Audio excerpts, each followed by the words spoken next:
Hello friends, जैसा कि आप लोगों को मालूम है कि इस समय जीएसटीआर 9 और 9C की ड्यू डेट 31 दिसंबर 2025 है। लेकिन ड्यू डेट एक्सटेंशन क्यों ज़रूरी है और ड्यू डेट एक्सटेंड होने वाली है, उसके संबंध में एक letter Shrimati Nirmala Sitharaman ji, honourable minister of finance को दिया गया है, जिसके संबंध में हम लोग चर्चा करने वाले हैं।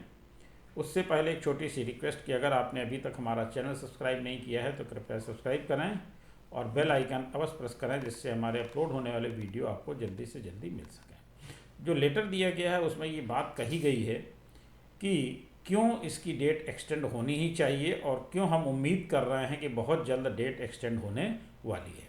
उसका कारण ये है कि for the financial year 2024-25 the structure, instructions and reporting requirements of Form GSTR 9 and Form GSTR 9C have been materially altered pursuant to notifications issued during the year, including notifications issued in June 2024 and December 2024 and mid 2025, which revised reporting tables, instructions and reconciliation architecture.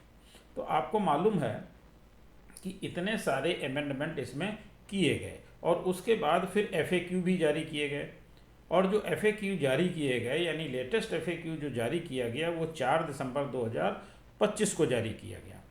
तो कहने का मतलब ये है कि GSTR 9 और 9C को fill करने के लिए जिन चीज़ों की ज़रूरत थी और जो FAQ बहुत पहले जारी किए जाने चाहिए थे वो नहीं किए गए, जिसकी वजह से ये टाइम से फाइल कर पाना बहुत मुश्किल है। और उसके कारण कौन कौन से हैं वो भी हम जान लेते हैं। एक तो इसका है, these amendments are not in the nature of minor procedural refinements, they represent a restructuring of annual disclosure and reconciliation logic, particularly in relation to क्या क्या है उसमें। इनपुट टैक्स क्रेडिट रिपोर्टिंग है, cross financial year ITC adjustment and turnover reconciliation between returns and audited financial statements. Several practical relaxations that were available for earlier years were withdrawn. जो पहले हमें बहुत सारे रिलैक्सेशन दिए गए थे वो भी इस बार वापस ले लिए गए हैं। उसके अलावा आपको मालूम है कि कुछ टेबल्स भी नई जोड़ दी गई हैं और उनमें डेटा भी ऑटो पॉपुलेटेड हो रहा, जिसकी वजह से ये दिक्कत आ रही हैं। While new granular disclosures were made mandatory, requiring taxpayers to restructure historical data based on parameters that were not required at the time of original transactions. इसके अलावा GSTR 9 और 9C से की जो डिफ़िकल्टीज़ हैं उसके बारे में इनको बताया गया है कि क्यों डेट की डिमांड की जा रही है और क्यों आपको डेट बढ़ानी ही चाहिए। 9C के जो रिकन्सिलेशन में दिक्कतें हैं उनके बारे में बताया गया है और इसके साथ साथ इनसे रिक्वेस्ट की गई है और एक्सटेंशन के लिए जो बात की गई है वो ये है, humble request for extension in view of the foregoing and in the interest of ensuring accurate, fair and litigation free compliance, it is most respectfully requested that the honorable authorities may consider granting a general extension up to 31st January 2026 for filing Form GSTR 9 and Form GSTR 9C for financial year 2024-25।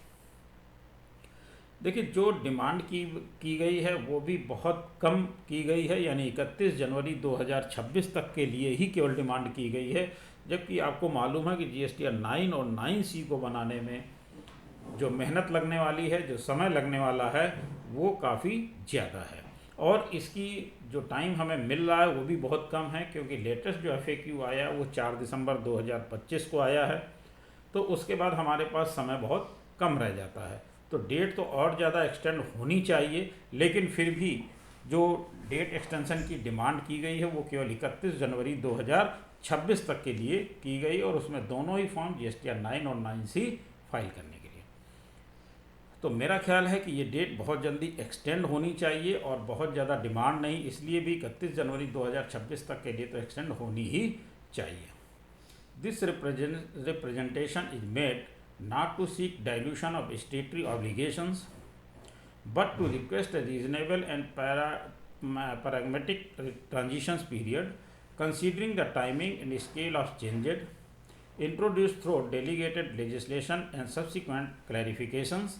We trust that the honorable authorities will appreciate the genuine practical difficulties outlined above and consider this request sympathetically. तो ये पूरी तरह से उम्मीद की जा रही है कि 31 जनवरी 2026 तक के लिए डेट एक्सटेंड होनी चाहिए. Thank you.